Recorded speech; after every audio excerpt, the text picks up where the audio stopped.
Hello, welcome everybody. My name is Dustin Stern, and I'm the Director of Programming with Building Roots. For those of you that don't know us, I just want to introduce us, the organization Building Roots. We enable people to create socially cohesive communities. We envision vibrant and resilient neighborhoods, and we work with various community partners as well as community members to revitalize and transform the neighborhoods we work in with input and active participation from local community members. We work localized in Moss Park, do a lot of work there, and spread out to other areas in Toronto Centre and further east. During COVID 19, just to touch quickly, we've been working to ensure no one is left behind, ensuring fresh food for vulnerable populations, including those reaching those stuck in isolation, especially that, as well as providing at home resources for children and families, and also making sure that there's access to vital information for all community members about COVID 19 and that they may otherwise not receive. So, just before going any further, I just would like to do a land acknowledgement. We wish to acknowledge this land on which we reside here. For thousands of years, it has been the traditional land of the Huron-Wendat, the Seneca, and most recently the Mississaugas of the Credit River. Today, this meeting space is still the home to many Indigenous people from across Turtle Island, and we are grateful to have the opportunity to work on this land. Building Roots is continually learning and working to collaborate in the spirit of reconciliation with the Indigenous peoples of this land. Just want to thanks to everyone involved with putting this on and for attending. I'm going to go right ahead and introduce our moderator without any further ado. We have Irina Stankovic joining us today. And Irina is a longtime Toronto resident of over 20 years, a passionate advocate of civic duties. And in addition, Irina has been an active and elected board member of the Canada Green Building Council, Greater Toronto chapter since 2018, and is an active volunteer and now board member of Building Roots, supporting the Moss Park community. So over to Irina, please. Thank you, Dustin. Welcome all to the Toronto Centre by-election candidates online meeting. I would first like to introduce Walied Khogali Ali, civil rights activist, community mentor and builder, and member of the Regent Park Community Benefits Coalition. Walied will be discussing his work and asking the candidates questions later on in the segment. Next, we have Brian Chang, environmental justice and equity advocate and the NDP Toronto Centre by-election candidate. And finally, we have Annamie Paul, activist, lawyer, leader of the Green Party of Canada and Green Party Toronto Centre by-election candidate. Liberal candidate Marcy Ian and Conservative candidate Benjamin Sharma regret they were unable to attend this meeting. Keith Komar, the Libertarian by-election candidate, did provide us with a statement. Our federal government is broken, and it is time for us to choose a new and better way of governance in which our representatives are both responsible and accountable to the people. And now our two by-election candidates will each have up to 2 minutes to deliver their opening remarks. In order to keep us on schedule, I kindly request our two by-election candidates to keep their responses within the required time limit. We will start the opening remarks with Annamie Paul. Annamie, you have 2 minutes. Hello. Thank you so much for hosting this event. It's absolutely essential, particularly in such a tight by-election, to have the opportunity to speak to members of the community. And that has become, of course, quite a much more difficult task during the pandemic. So thank you very much for the opportunity. And it's just another example of how incredibly civic-minded people are in Toronto Centre, and how with just a little bit of help from the various levels of government, and in our case, the federal government, there are extraordinary things that people can do for themselves in Toronto Centre. So my name is Annamie Paul, and I am your Green candidate in Toronto Centre. I'm also the new leader of the Green Party of Canada. I made the decision to run in Toronto Centre even before I won the leadership, because I was so outraged, so frustrated to know that a community that has been hit so hard by the pandemic, that was struggling before, and that should be spending its time focusing on its urgent needs, had to be going back to the polls, particularly in an unsafe time. And so I'm running this time for the reasons that I ran the last time. I'm running because this is a community that needs help with affordable housing. It's a community that needs a guaranteed livable income. It's a community that needs a real plan for dismantling systemic racism in policing, and decriminalizing opioids, and creating a safe supply. I'm running because it's time for real representation for this community. I'm absolutely convinced, particularly after the speech from the throne, where we had the chance of a lifetime to introduce a guaranteed livable income. And two of the parties that have said they want to support a guaranteed livable income did not seize that opportunity. I'm absolutely convinced that this is the time for new representation for Toronto Centre. And so I'm looking forward to talking with you about that, about hearing what your priorities are, what you expect of me as a representative for your community.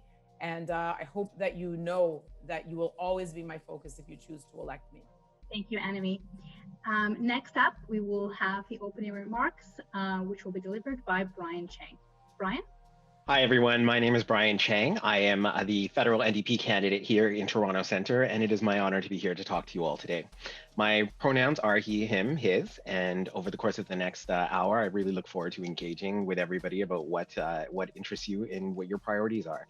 And I want to see those reflected in Ottawa, that I really feel for too long that our voices and our community have been really not served by what's going on in Ottawa and by the Liberals time and time again. We've seen this over and over again. Things like the promise for universal pharmacare, something that was promised to us in 1993, and something that New Democrats have always fought for from the time of Tommy Douglas at the very beginning of universal healthcare here in Canada. For me, there are some really key important policies that we can bring forward. It was New Democrats that fought for enhancements to the Canada Emergency Response Benefit. There was originally supposed to be $1,000. It was New Democrats that fought for it to become $2,000. It was New Democrats that fought for paid sick leave, something that now all Canadians have access to right across the country. It's New Democrats that are fighting for universal basic income that is set at a guaranteed livable income. That is being put forward by NDP MP Leah Gazan. It is New Democrats that are leading the charge for progressive policies that I think will help everyday people here in Toronto. We've seen ourselves in a time of pandemic that really we're in a transition period in which the choices we make now will determine who will benefit from an economic recovery. The richest people in Canada, the 87 richest families in Canada, have become $37 billion wealthier over the course of the pandemic.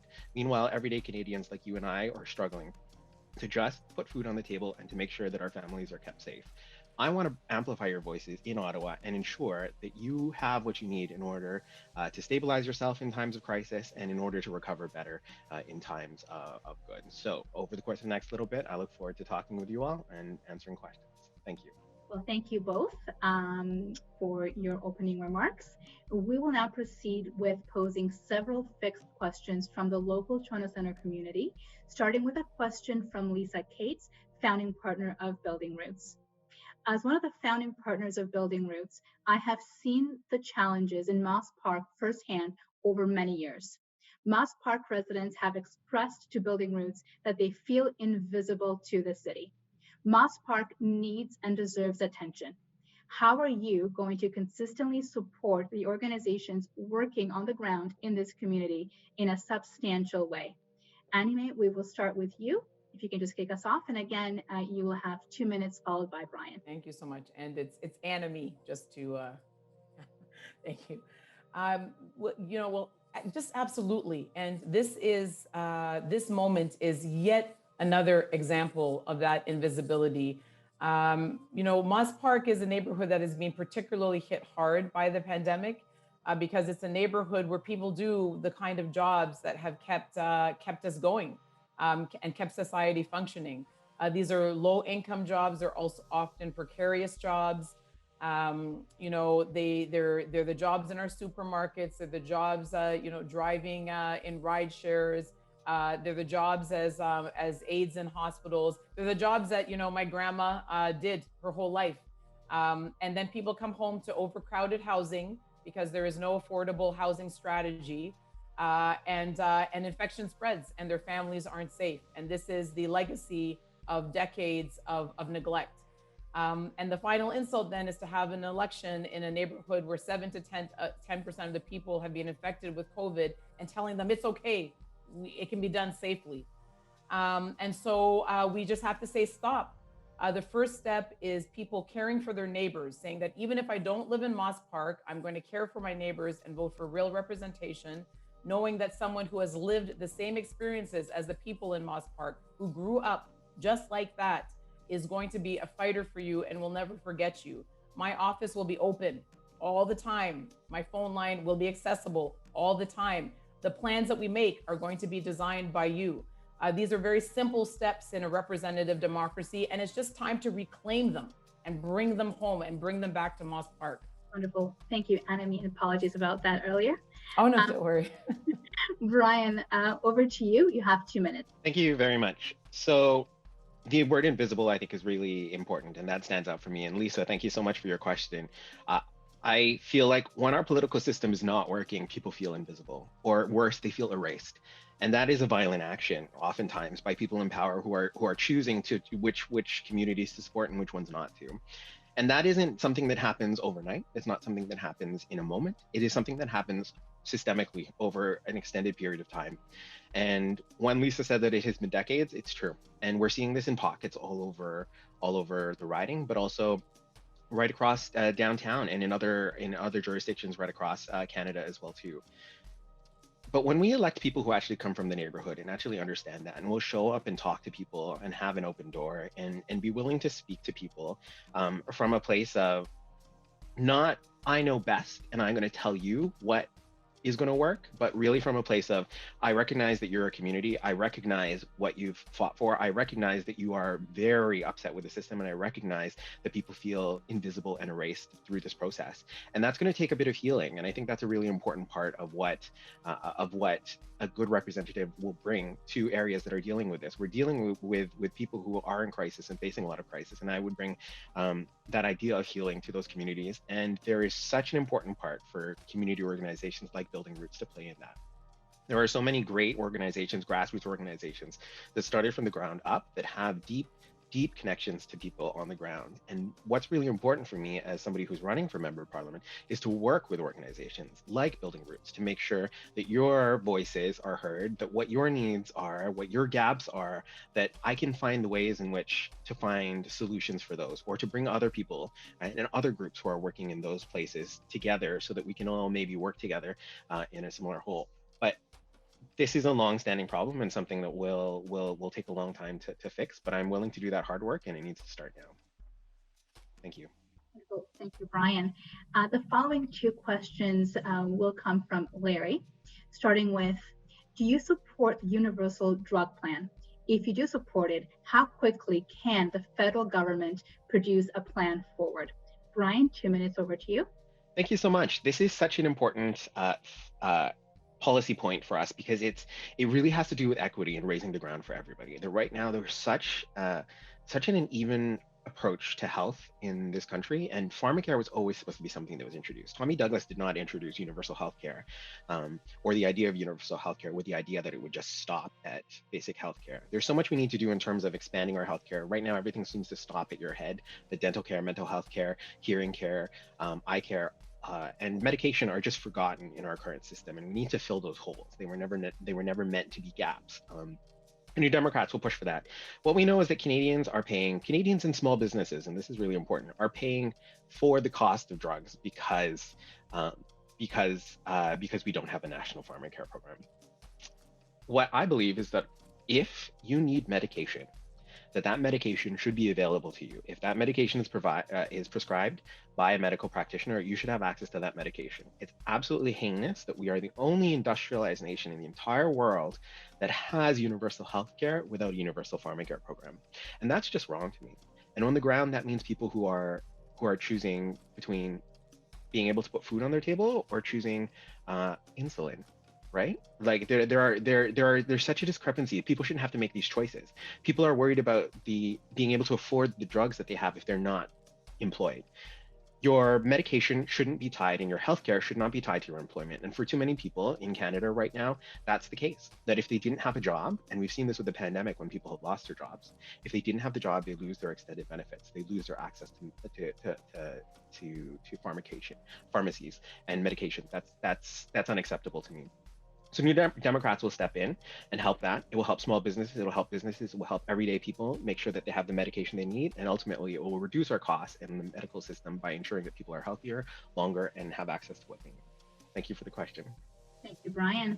Annamie, 2 minutes for your response. Yeah, thank you very much for the question. And this is something, rather than focus on the years that we were talking about universal pharmacare and not hearing much from other parties, I want to focus on the good news part of things, which is that we do seem to have a consensus amongst most of the federal parties that universal pharmacare should be brought in.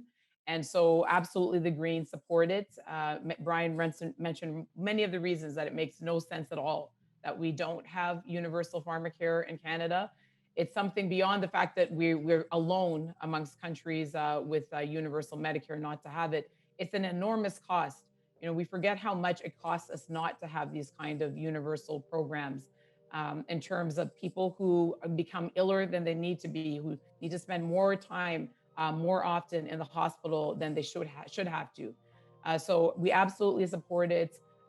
It was disappointing not to see it in the last parliament. I'm encouraged to see that it was mentioned in the speech from the throne. I'm hoping that before parliament dissolves, because again, a promise is a promise, but it's not a plan. And so I'm hoping that before this parliament breaks up and we have our next election, that we actually introduce the legislation that is going to bring in universal pharmacare. Thank you, Annamie. And now the next question again from Larry. Justin Trudeau pledged to plant 2 billion trees to combat climate change. He has been pretending he never made the pledge since the last election. Now, do you support Trudeau's idea of planting trees? If you do support it, how many trees do you pledge to support planting? Thank you. Thank you, Larry. I'm sure it will come as no surprise to you that the Greens support planting trees. And we talked about that not just in the last election and our platform, but even more recently in reimagining our future, talking about the post-COVID recovery. And this is, here are some differences. Planting trees is part of the solution. It is not a solution. It needs to come with what has been glaringly missing, and which the Green Party continues to stand alone on, which is having credible targets that respect the science in terms of reducing greenhouse gas emissions within the time limit that we have. And so planting trees is one part of it. Carbon capture is another. Building green infrastructure is another. All the things you need to do to transition towards a climate neutral or a carbon neutral economy. We see a lot of promises recycled over and over again, but we don't see them being implemented. And we need now to make a choice. Are we going to keep electing the same people and hoping that this time it will be different? Or are we going to elect people that we truly believe are committed to following through on their plans and getting us on track to a sustainable, just future? Thank you, Annamie. Brian, over to you. Thank you. And to echo what Annamie has said as well too, we keep seeing broken promises time and time again. Really, it doesn't matter if it's social issues, it doesn't matter if it's the environment, but especially on the environment, we keep seeing broken promises from the Liberals time and time again. So it was originally New Democrats that proposed 1 billion trees to be built, and then just a few days later, Justin Trudeau took that idea on. It's heinous for them to say that we can build pipelines right now, but we can't plant trees. That's kind of what they're talking about right now, and I think that's an unacceptable answer for us. And New Democrats have been very critical of the inaction when it comes to the trees.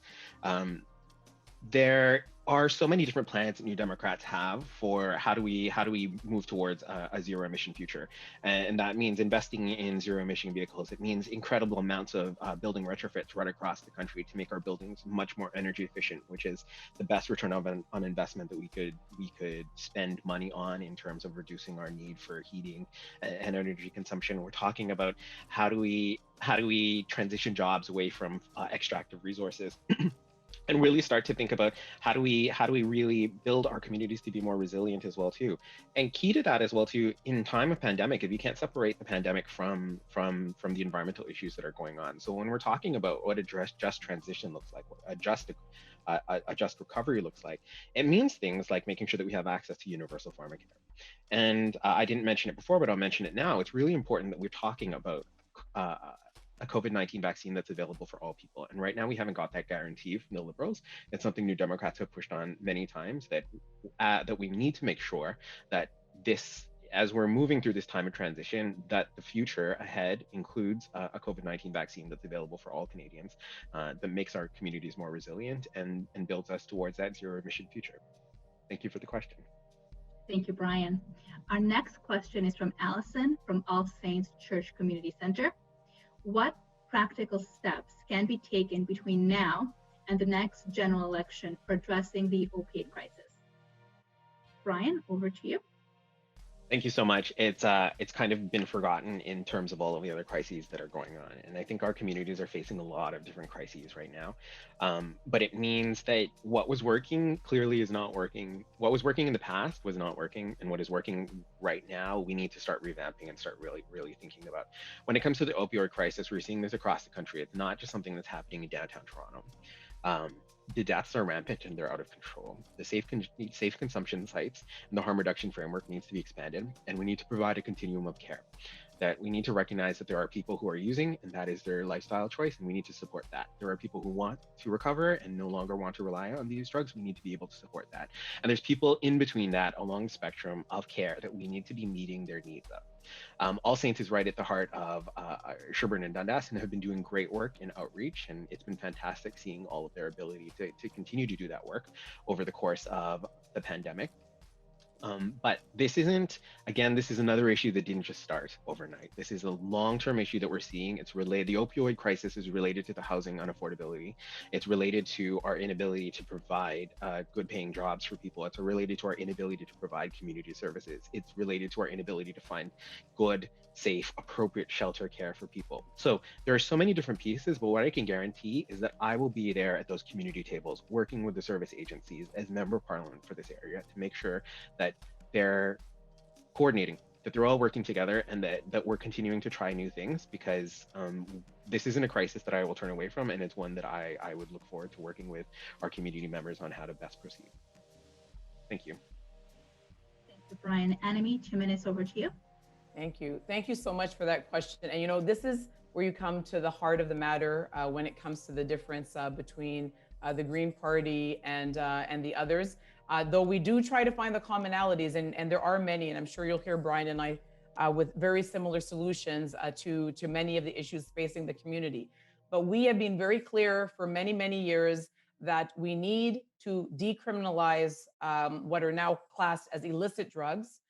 We need to create a safe supply. This is the only way to end the deaths, which are not overdoses, they are poisonings. People are being poisoned for lack of a safe supply.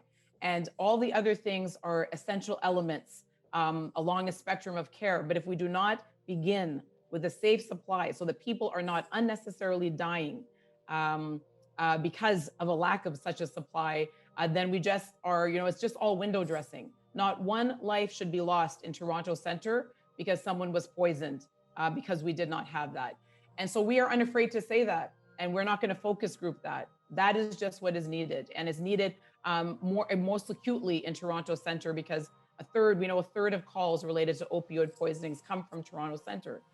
So yes, to all of the things that Brian said, absolutely, that's an excellent prescription, and he's absolutely right. But we have got to attack the heart of the problem, and that is through decriminalization and the creation of a safe supply.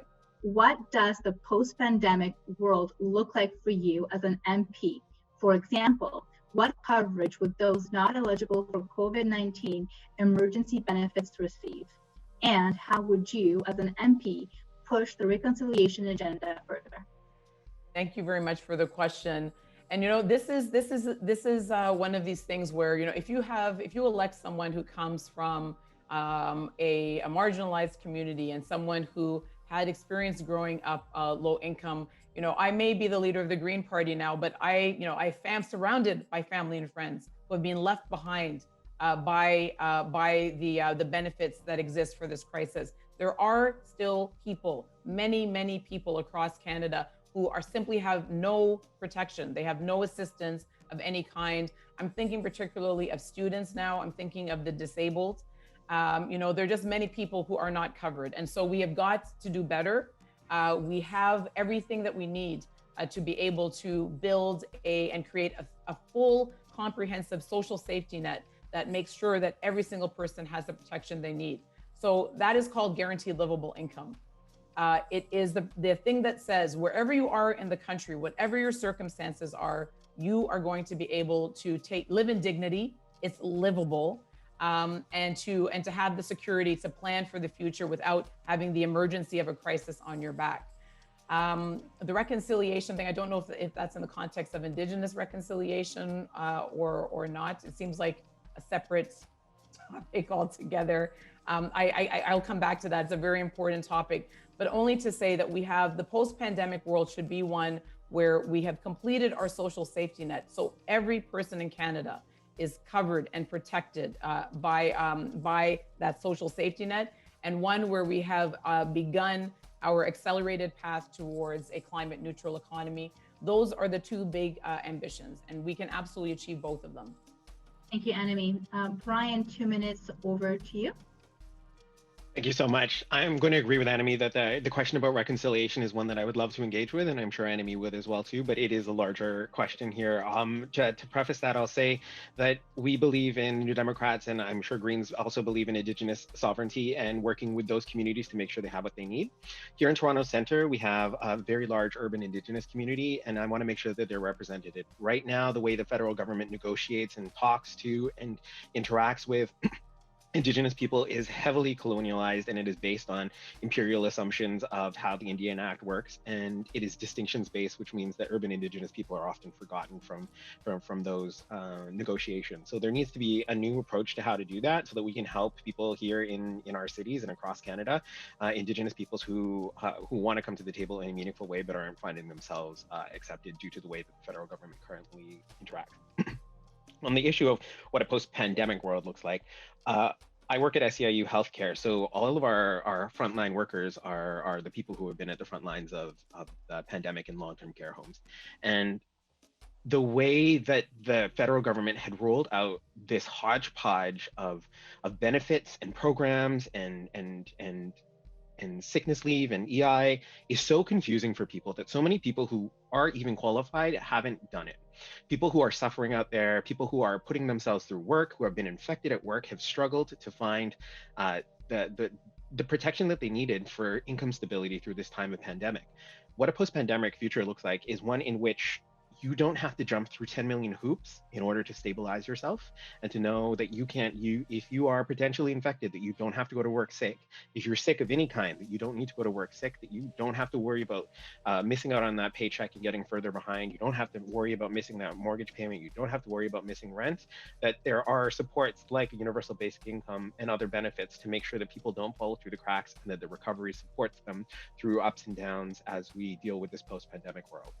Thank you for the question, and I look forward to engaging on another question of reconciliation if you want to give us the time. Thank you. Thank you both. And so the question of reconciliation was actually bundled in under one, but I think both of you had sort of covered it as well as you could have, sort of given the context. So thank you both. Now, our next and final set of fixed questions before we move over to Walied. That question comes from Regent Park Community Benefits Coalition. And the question is, homelessness is at a record high in Toronto Centre and is disproportionately impacting Black lives and Indigenous individuals. This is an increasingly serious concern given the approaching winter and danger the cold poses to those that are homeless. Now, how would you support and fund financial programs to incentivize and support residents to access home ownership? Brian, we will start with you. We have 2 minutes on the clock.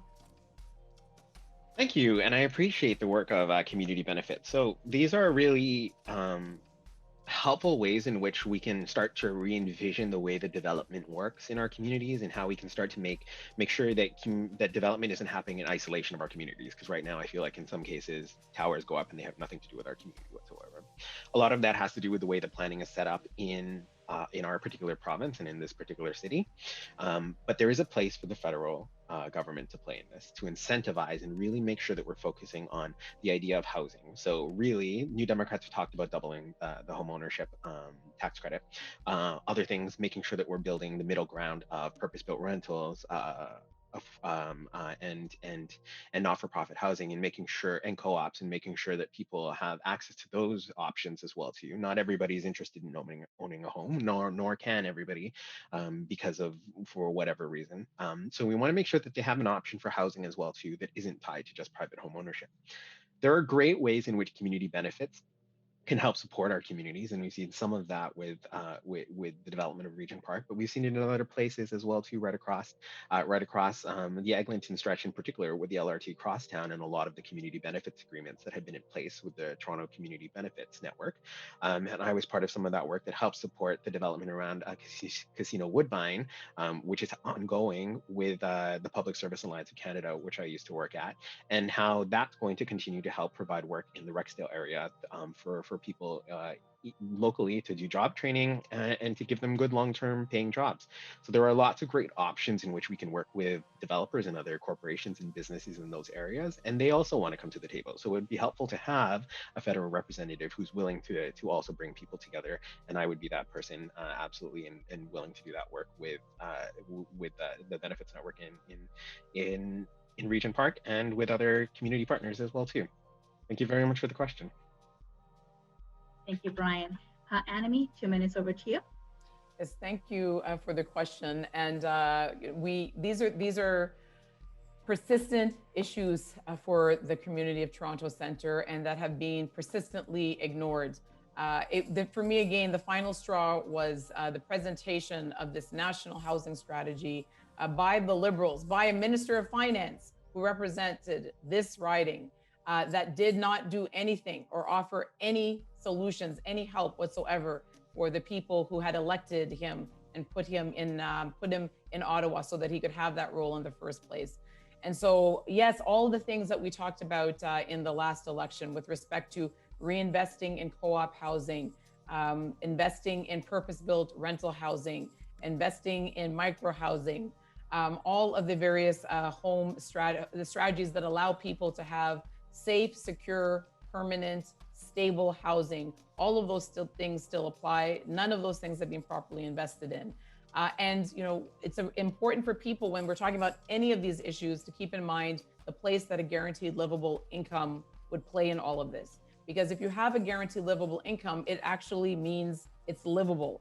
And it's not livable unless you can afford to pay for housing, which is a basic part of livability. So we just need the political leadership at this point. The solutions are there. What is missing is the real representation for the community. And that's the last step that needs to be taken. Thank you both for taking the time to provide your responses to these last 5 questions. Next up, I would like to reintroduce Walied Khogali Ali, member of the Regent Park Community Benefits Coalition, who will have a statement on his end, along with a few follow-up questions. Walied? Yep, excellent. I just want to first of all start by thanking the organizers for the opportunity to discuss an important movement in Regent Park and surrounding neighborhoods to address the impact of systemic poverty, especially in this era of a pandemic and an economic downturn where local priorities are crucial to be discussed. And I want to actually thank our candidates, Annamie Paul and Brian Chang, for supporting and pledging to, when if elected, fund those community priorities. So thank you for the opportunity to have those important conversations about the resident-led initiatives that led to the development of a community priorities report. So what I'm going to do is I'm going to start off by introducing the community benefits movement, which aims to ensure that the main purpose of economic development is to bring measurable, permanent improvements to the lives of affected residents, particularly those in low-income neighborhoods and communities of color. Uh, we, the, we as a coalition encourage all stakeholders in the public sector to play a more strategic role in land use planning and urban growth, and to leverage economic development subsidies towards the creation of good jobs, affordable housing, and neighborhood services that improve the quality of life to all residents. So in the priorities report, there's themes that are focused on a pathway to home ownership, which you folks had a question about, but I'm going to focus more on targets, specifically the track record of current government in phase 4, 1 to 3, and what our community has demanded. Um, so some context, we've had over $1 billion invested in Regent Park for the phase 1 to 3 development, and the track record speaks to itself. For example, we've had 35 full-time jobs created. Those are 35 good jobs, and 15 people or 15 families had access to home ownership. Those are abysmal numbers for an investment of over $1 billion, especially when the commitment that was made to our communities that we will have a pathway to home ownership. That's why we had programs and financial incentives that were backed by the federal government, as well as the municipal government and the provincial government being there as a stakeholder as well, in creating programs that we've now found out through coverage by the Toronto Star last week, specifically, I believe Jennifer from the Toronto Star, was that the audit reveals that there hasn't been that proper allocation of resources for folks to access home ownership. So now my question will be focused on the youth, and I hope you folks can tie the community benefits in your response to that.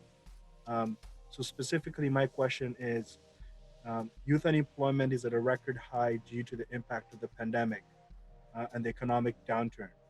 Will you support local hiring with hard targets for local employment as outlined in the Community Priorities Report? And just as a reminder, I believe Annamie Paul spoke about credible targets, and I believe Brian Chang also spoke about hard targets in their response. So my question to you folks is, would you support those transparent mechanisms such as the community benefits agreements with hard targets to make sure that our investments are intentional in creating those good jobs for our youth and for families living in marginalized uh, uh, and, and communities impacted by this pandemic? Ryan, we will start with you.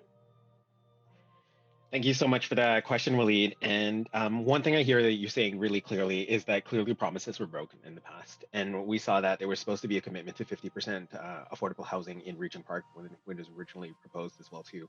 So I'm not going to make a promise that I'm not going to be able to keep, and I'm not going to put that on the community to have to deal with the after effects.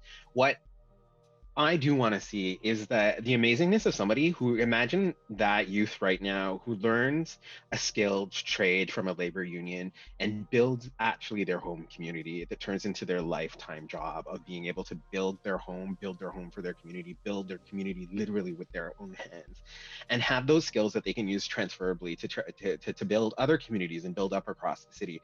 That's exciting to me. And that's the kind of thing that I know that labor partners are looking forward to. And I know something that Toronto Community Benefits is pushing for in other parts of the city as well too. I'm committed to working with the community, and I want to work with you, Walied. I want to work with the coalition to make sure that whatever number we come up with is one that we bring to the table, and that it is met, it is committed to, and that it is and that there's accountability for that. Because I think what it comes down to is our community wants accountability for whatever is promised to us, and I agree with you that what we saw with previous promises were broken and is abysmal. 35 jobs for $1 billion worth of investment investment is not. That's not a good return on investment in any way, shape, or form, and is not a meaningful way of including the community in the redevelopment. So thank you so much for the question, and I look forward to working with you in the future. Thank you, Brian. Brian, Annamie, over to you. Yes, thank you very much for the question. And it's going to be a recurring theme, but it really is one that that needs to be repeated, which is, a community can't keep electing the same people and expecting different results. And it's been 27 years of the same party representing this community. So you can have the targets, but if there's no political will behind those targets, then they're just empty words on a piece of paper.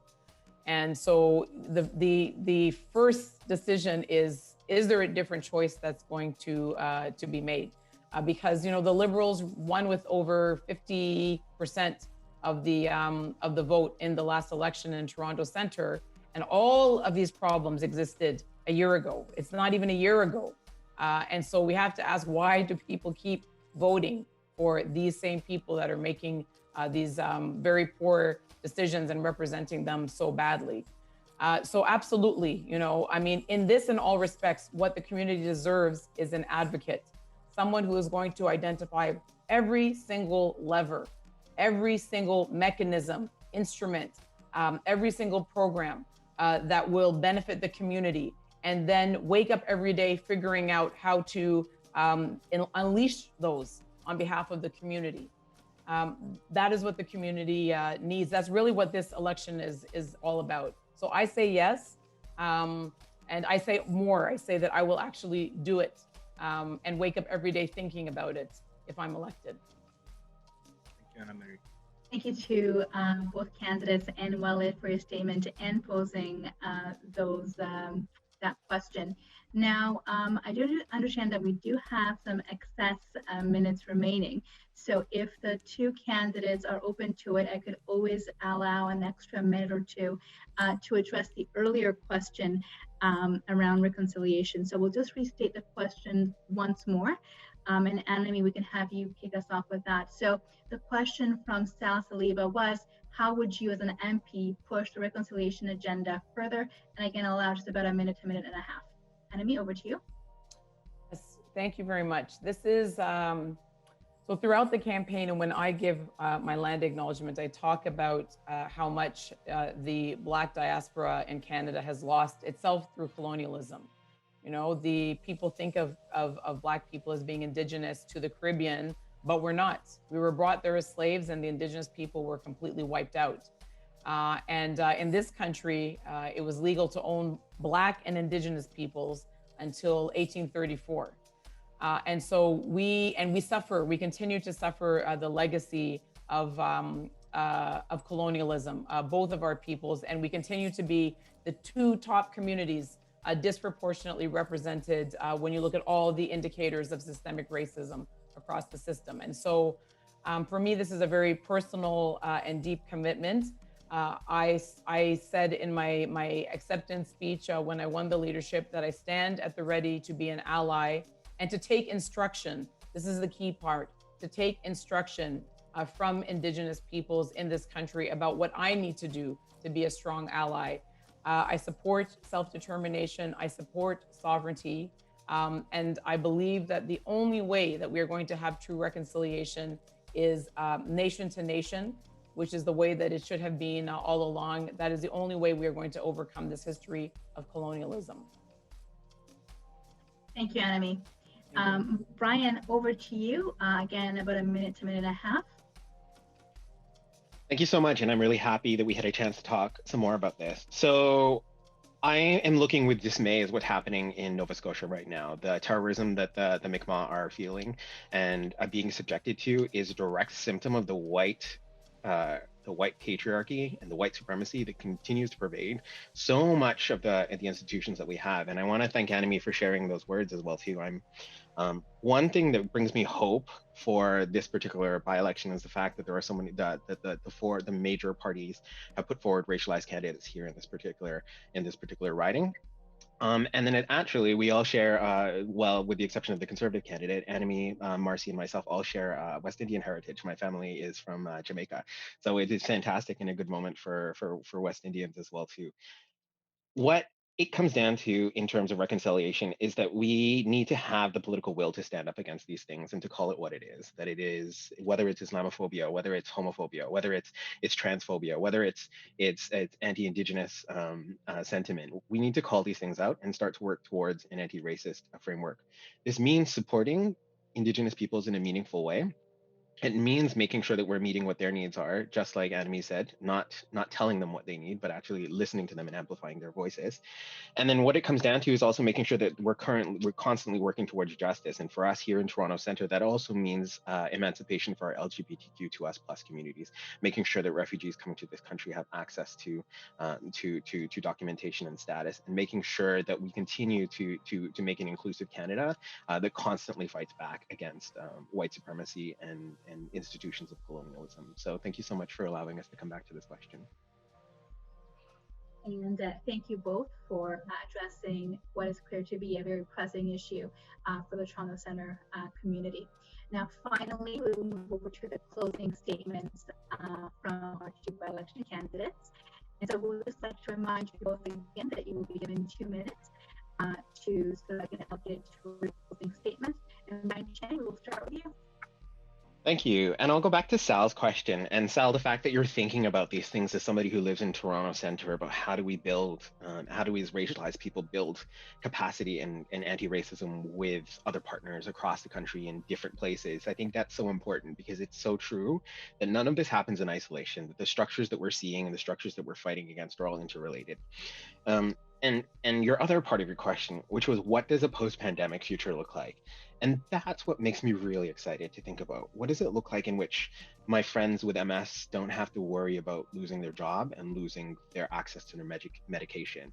What does it look like for someone like me who's LGBTQ2S+ identified, and when I don't have to pay out of pocket for things like Gardasil, and when friends who want to have access to PrEP have access to that without having to pay $1,500 a month to just keep themselves safe from HIV? And what does it mean when our communities are resilient and have access to things like paid sick leave, so they don't need to go to sick work, and that we're not seeing outbreaks in places like Loblaws because people are making minimum wage and struggling and unable to take time off? The future could be out there, and it's about how do we make sure that there are those supports for them, so that when we're going through this time of ups and downs and struggles and whatnot, that there is some stability that we can rely on, that you know that, like, if you lose your job, there is something there to support you, and it's going to be this benefit, and making sure that those benefits are amounts that people can live on. The fact that disabled people in Canada have gotten a $200 and nothing else this entire pandemic is absolutely heinous, and it is so wrong. And it really needs to be focused on people, so that the economic recovery that we're seeing is something that helps everyday Canadians, not the wealthiest. We've seen the wealthy continue to make money over the course of this pandemic, and that's unacceptable.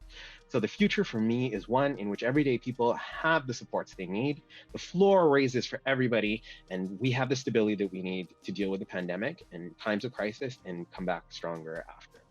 Thank you so much for all of the time, and I've really enjoyed chatting with everyone, and thank you for Annamie for being here as well too. Thank you, Brian. Annamie, 2 minutes over to you. Thank you so much, and again, thank you so much for the invitation and the opportunity. These are few and far between, unfortunately, given the pandemic, and so they're really, really, really valued and appreciated. And I do want to thank Brian very much for coming. This is the second time we've participated in a talk with the community. And, this is how real representation starts. It doesn't start after you're elected, it starts now. And I can't think of any justifiable reason that other candidates seeking to represent this community can explain why they are not here today for this important event. That leads into my reflections for this community. And I'm speaking directly to all of you who are watching from Regent Park and Moss Park and St. Jamestown, and all of the pockets of our community that have just been left behind, forgotten, and neglected. You have got to say enough. You've got to say enough. I know my family is an immigrant family, and my family voted Liberal my entire life. I understand they brought us here, but they brought us here and then they're not taking care of us. So you've got to say enough. We're going to make another choice this time. We're going to make a choice that benefits our community, that gives us the representation we deserve. You will have that in me. You will have a national leader who is there thinking about you first, despite being a national leader, and who promises to bring finally to this community the representation that it deserves, the social programs it deserves, things like a guaranteed livable income and all of the other things that we've talked about, because it is possible. If you extend yourself and have the courage of doing that thing you haven't done before, you're going to find that there are tremendous benefits waiting for you on the other side. And that is a commitment from someone who was born in this community and who will never let this community down if I have the honor of representing it. Thank you so much. Thank you so much to everybody.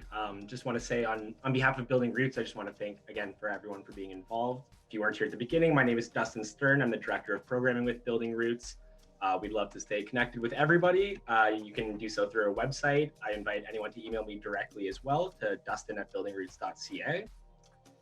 So I want to thank the moderator, Irina Stankovic, the Building Roots team behind the scenes, such as Bailey, Hannah, and Cheyenne for putting this on. I want to thank someone totally behind the scenes, Ray Nakano, who helped us put this on front to back. So he's a climate activist who has put on a lot of forums and helped engage a lot of Canadians about climate change and the environment. I want to thank Walied Khogali Ali for being here and contributing to the conversation. And of course, the candidates, Annamie Paul and Brian Chang for being here today, as well as Marcy Ian for coming in on Saturday, in lieu of being able to make it today and chatting with me, and as well as Brian Chang for making a visit. It was a beautiful day there. We had our first ever tent encampment action day, supporting directly the tent encampments in Moss Park, in addition to the rest of the community that we serve. And it was great having multiple Toronto Centre candidates for the by-election being there as well. So thanks again to everyone for being here. We look forward to working more together with you and our broader communities here in the Toronto Centre riding. Thank you. Bye. Bye, Thank you, everyone. Thank you, everyone. Thanks so much. Bye.